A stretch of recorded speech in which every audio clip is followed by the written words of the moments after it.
Welcome to Vertex Speak Pro. Vertex Speak Pro के YouTube channel में आप सभी स्टूडेंट्स का बहुत बहुत स्वागत है। मैं हूं आपका trainer, teacher, educator AK sir. और आज हम पिछली वीडियोस से आगे बढ़ने वाले हैं। इस वीडियो में हम डिस्कस करने वाले हैं कि नाउन को कहाँ और कैसे हम इस्तेमाल कर सकते हैं। हमने अभी तक पिछली दोनों वीडियोस में ये तो पढ़ लिया कि नाउन क्या होता है, उसके टाइप्स क्या क्या होते हैं, लेकिन हमको ये जानना जरूरी है कि नाउन को हम कैसे यूज कर सकते हैं, राइट? क्योंकि अगर हमको यही नहीं पता होगा कि इस चीज को कहां यूज करना है, तो फिर हम अच्छी अंग्रेजी नहीं बोल पाएंगे, क्योंकि हमें नहीं पता उस पर्टिकुलर पार्ट ऑफ स्पीच को यूज कब, कैसे और कहां करते हैं। इसकी नॉलेज इंग्लिश सीखने के लिए बहुत जरूरी है, जो बहुत सारे लोग नहीं समझ पाते हैं। जनरली क्या होता है ना, स्कूल के बच्चों में, कॉलेजेस के बच्चों में ये क्या करते हैं कि सिर्फ टाइप्स के बारे में या डेफिनेशंस को रट जाते हैं, और फिर बच्चों को लगता है कि यार ये हमने सीख लिया, इसके टाइप्स को सीख लिया तो हमने अंग्रेजी जान ली। बट ऐसा नहीं है। हमें बेसिकली ये जानना है कि उस चीज को, जैसे नाउन है या प्रोनाउन है या वर्ब है, सिर्फ उसको जानना जरूरी नहीं होता है।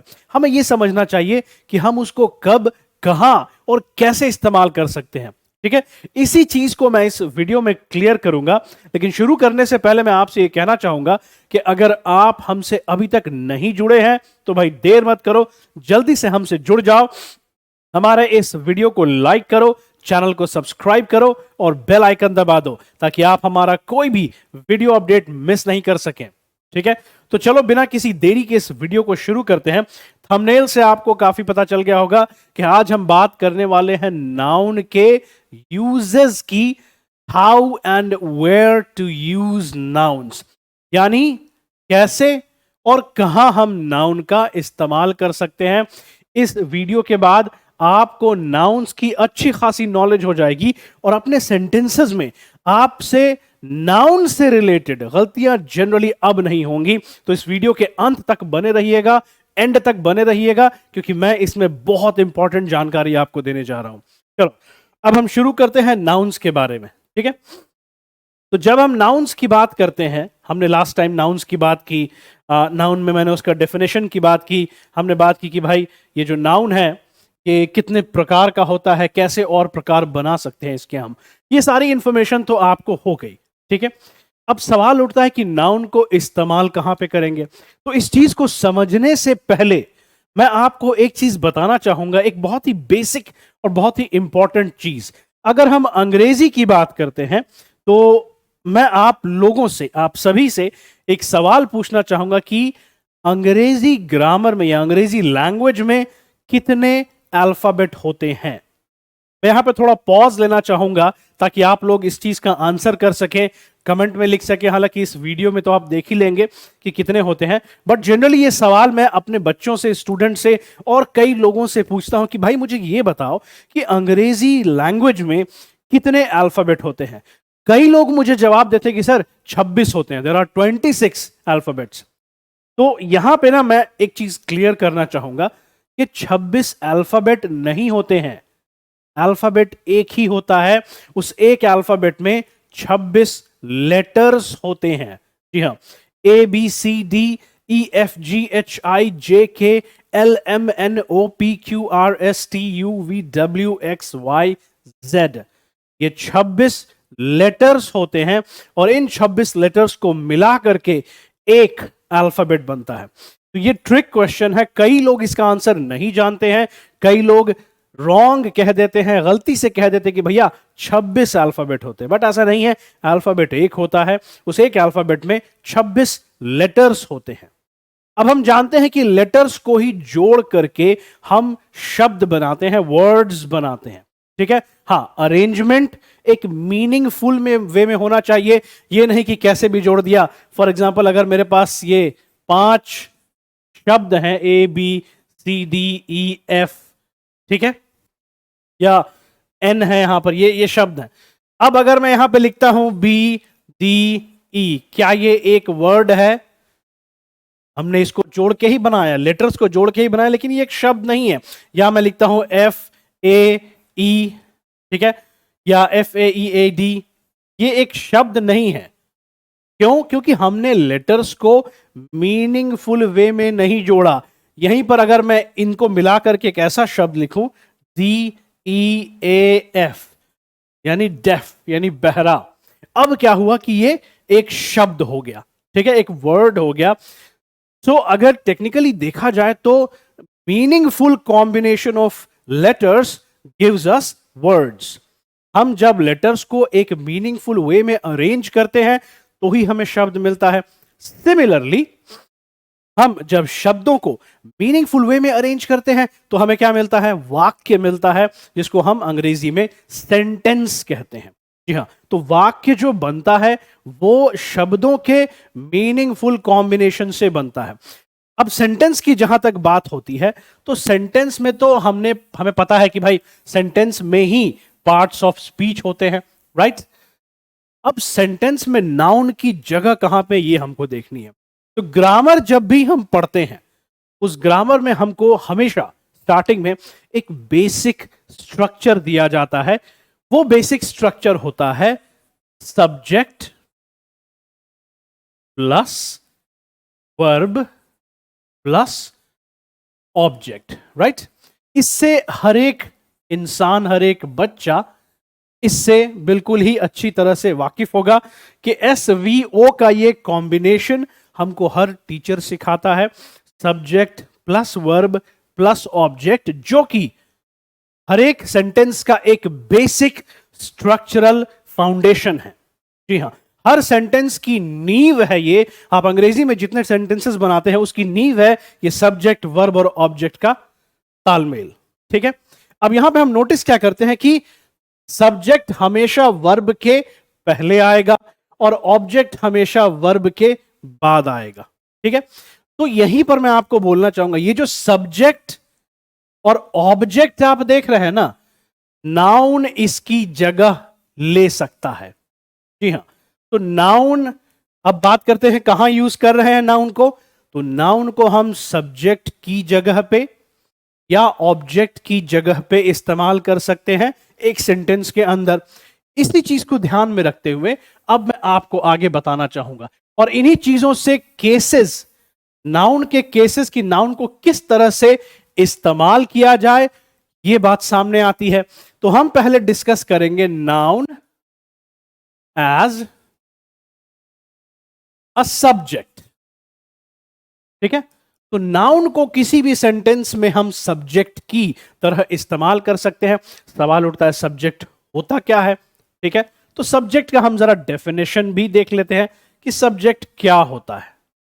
अब सब्जेक्ट क्या है? It is a word, it is a word और अ कॉम्बिनेशन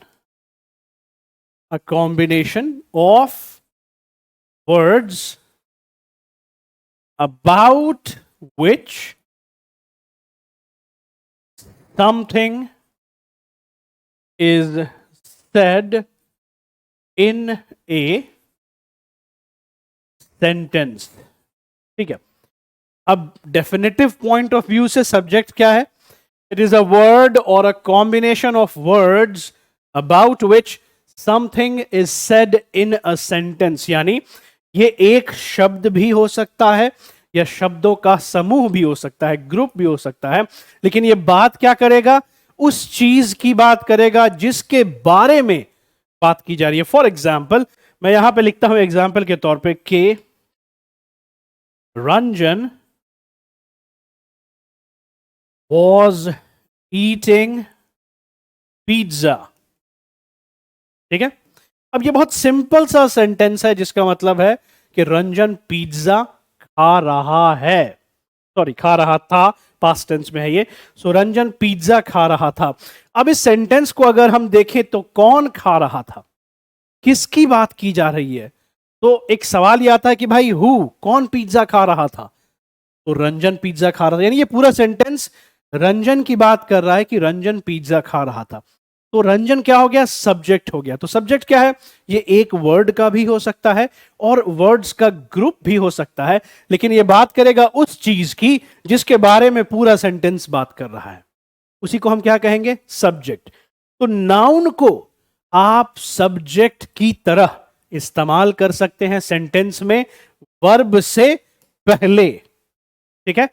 तो नाउन को आप सब्जेक्ट की तरह वर्ब से पहले यूज कर सकते हैं, यानी नाउन सब्जेक्ट बन सकता है जिसके बारे में पूरे सेंटेंस में बात की जाए।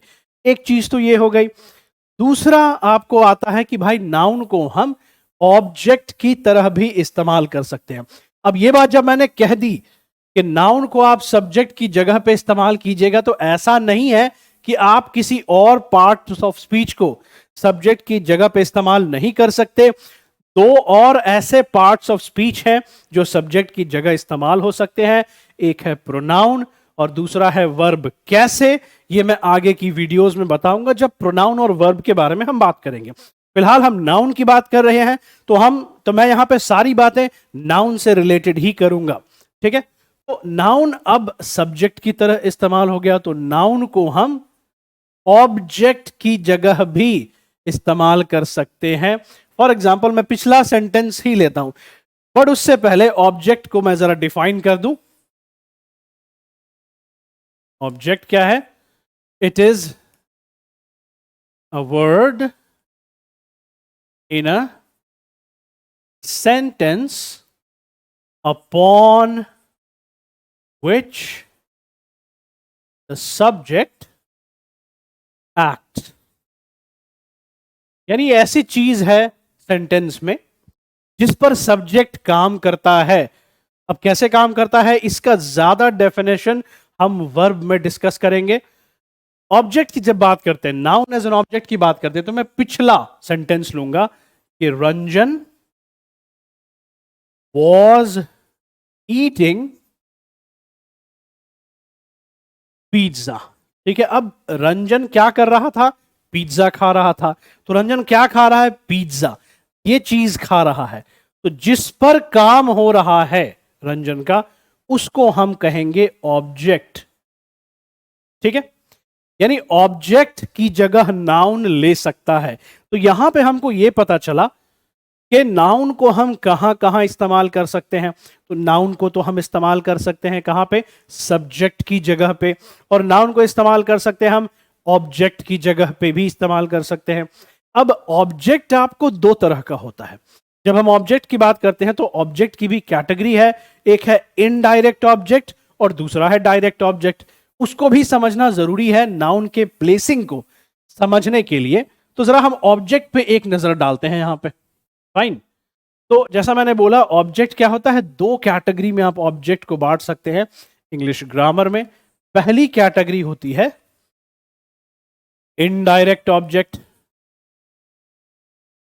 और दूसरी कैटेगरी होती है डायरेक्ट ऑब्जेक्ट। इस चीज को समझने के लिए मैं एक सेंटेंस लिखूंगा नीचे, जैसे राज father gave him a watch। ठीक है। अब राज के फादर ने उसको एक घड़ी दी। ठीक है। तो यहां पर आपको दो चीजें हैं, एक ये और दूसरा ये। हालांकि ये एग्जाम्पल सूटेबल नहीं है इस हिसाब से कि हम नाउन की बात कर रहे हैं और हिम एक प्रोनाउन है। तो मैं थोड़ा चेंज करूंगा यहां पर, इस सेंटेंस को मिटा करके एक ऐसा एग्जाम्पल दूंगा जिसमें दोनों ही नाउन हो। आपको उसको जरा देखते हैं। ओके, चलिए हम कुछ सोचते हैं। फॉर एग्जाम्पल, माई टीचर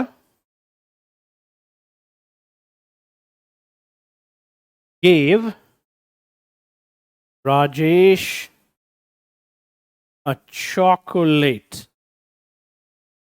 ये सही है। ठीक है। अब क्या हुआ? My teacher gave Rajesh a chocolate, यानी मेरे टीचर ने, मेरे शिक्षक ने राजेश को एक चॉकलेट दी। अब यहां पे हम क्या देखते हैं? क्या दिया गया? चॉकलेट। किसको दिया गया? राजेश को। ये दोनों ही नाउन है यहां पर। अब ऑब्जेक्ट है, दोनों ही ऑब्जेक्ट है क्योंकि यहां पे दो नाउन्स हैं, नाउन नंबर 1, नाउन नंबर 2। अब ऑब्जेक्ट हम किसको मानेंगे? तो जब एक से ज्यादा ऑब्जेक्ट होता है तो हम ऑब्जेक्ट को बांट देते हैं डायरेक्ट और इनडायरेक्ट ऑब्जेक्ट में। अब इनडायरेक्ट ऑब्जेक्ट होता है वो पर्टिकुलर नाउन या वो पर्टिकुलर वर्ड जिसको कोई चीज दी जाए। फॉर एग्जाम्पल, यहां पे राजेश आपका क्या हो जाएगा? ये इनडायरेक्ट नाउन हो जाएगा। ठीक है। और चॉकलेट क्या हो जाएगा, ये डायरेक्ट नाउन हो जाएगा। तो फर्क समझिएगा, यहां पे बहुत इंपॉर्टेंट है। जिसको दिया गया वो ऑब्जेक्ट वो कहलाएगा इनडायरेक्ट ऑब्जेक्ट, और जो चीज दी गई वो डायरेक्ट ऑब्जेक्ट। बहुत ही क्लियर है, इसको याद रखिएगा कि डायरेक्ट ऑब्जेक्ट और इनडायरेक्ट ऑब्जेक्ट का फर्क यही है कि इनडायरेक्ट ऑब्जेक्ट आपको वो वर्ड होगा जिसको कोई चीज दी जाए या जिसको डायरेक्ट ऑब्जेक्ट दिया जाए, और डायरेक्ट ऑब्जेक्ट वो होगा जो चीज दी गई। ठीक है, तो यहां पर ऑब्जेक्ट भी क्लियर हो गया, और इन दोनों ही जगहों पर आप नाउन को इस्तेमाल कर सकते हैं। यानी नाउन सब्जेक्ट की तरह भी इस्तेमाल हो सकता है, ऑब्जेक्ट की तरह भी इस्तेमाल हो सकता है। ठीक है, अब एक और सिनेरियो है जहां पे आप नाउन और नाउन, दो नाउन्स को एक साथ इस्तेमाल कर सकते हैं। उसका भी एग्जांपल देते हैं हम। ऐसे केसेस को हम कहते हैं पॉजेसिव केस। अब इसके बारे में नॉलेज शायद आप लोगों को होगी, जिनको नहीं होगी उनके लिए मैं बस दो शब्द लिखूंगा यहां पर, उसी से आपको पता चल जाएगा। ये फॉर एग्जांपल मैं लिखता हूं राजेश बाईसाइकिल। अब आप मुझे बताइए कि इसका मतलब क्या है। इसका सीधा मतलब है राजेश की बाईसाइकिल।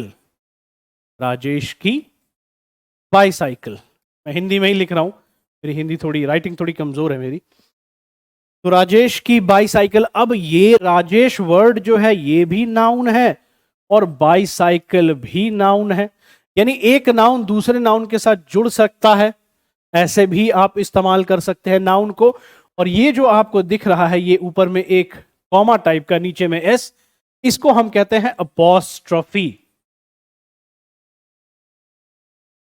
यानी इस पर्टिकुलर कॉमा को हम अपॉस्ट्रोफी कहते हैं, और इस पूरे कनेक्शन को अपॉस्ट्रोफी एस कहा जाता है। ठीक है, तो ये अपॉस्ट्रोफी एस ये बताता है आपको कि ये जो बाद वाला नाउन है वो इसका है। ठीक है, तो यहां पर क्या है, नाउन आपको पॉजेसिव केस में है। इस तरह के नाउन को हम कहते हैं, नाउन किस में है, पॉजेसिव केस में है। यानी नाउन को आप ऐसे भी इस्तेमाल कर सकते हैं। तो यहां पे हमने नाउन को इस्तेमाल करने का तीन तरीका देखा सेंटेंस के अंदर में। एक तो ऑब्जेक्टिव केस में, दूसरा सब्जेक्टिव केस में, और तीसरा पॉजेसिव केस में। यानी नाउन को आप वर्ब से पहले भी इस्तेमाल कर सकते हैं, वर्ब के बाद भी इस्तेमाल कर सकते हैं, वर्ब के साथ तो इस्तेमाल करते ही हैं, और एक नाउन को दूसरे नाउन के साथ भी इस्तेमाल कर सकते हैं। इस पर और थोड़ा आप लोग प्रैक्टिस कीजिएगा। आई होप ये चीजें थोड़ी क्लियर हुई होंगी। अगर आप लोगों को कोई भी डाउट होता है, कोई भी परेशानी है, कोई चीज नहीं समझ में आती है, आप फ्रीली मेरी वीडियो में कमेंट कर सकते हैं और मैं पर्सनली आपके कमेंट्स का आंसर दूंगा। ठीक है, आज की वीडियो में इतना ही काफी है। हम इस वीडियो को जल्दी ही एंड करते हैं, लेकिन आप ज्यादा से ज्यादा लोगों को इस चैनल से जोड़िए ताकि हम भी ग्रो करें और आप भी ग्रो करिए, और आपको हमेशा रोजाना कुछ ना कुछ नया सीखने को मिले हमारे चैनल से। तो जुड़े रहिएगा हमसे और ज्यादा से ज्यादा लोगों से सब्सक्राइब करवाइए। आपके लिए बेहतरीन इंग्लिश कंटेंट मैं लेके आऊंगा, और एक बहुत ही बढ़िया, बहुत ही जबरदस्त चीज मैं आपके लिए जल्द लेके आ रहा हूं, जिसकी अनाउंसमेंट मैं दिसंबर मिड में करूंगा, जो आप लोगों को इतना फायदा देने वाली है ना कि आप लोग बस सोच भी नहीं सकते हैं। ठीक है, तब तक के लिए thank you so much and have a nice day.